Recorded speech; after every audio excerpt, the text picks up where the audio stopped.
नागरिक लोकशाहीवर निष्ठा ठेवून याद्वारे प्रतिज्ञा करतो की आपल्या देशाच्या लोकशाही परंपरेचे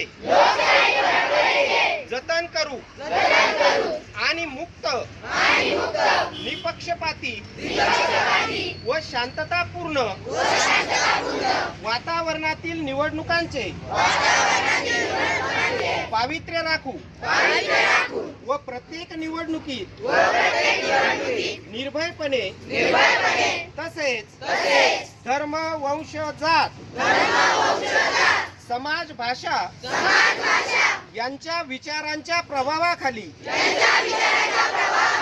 न येता किंवा कोणत्याही प्रलोभनास बळी न पडता मतदान करू. जय हिंद.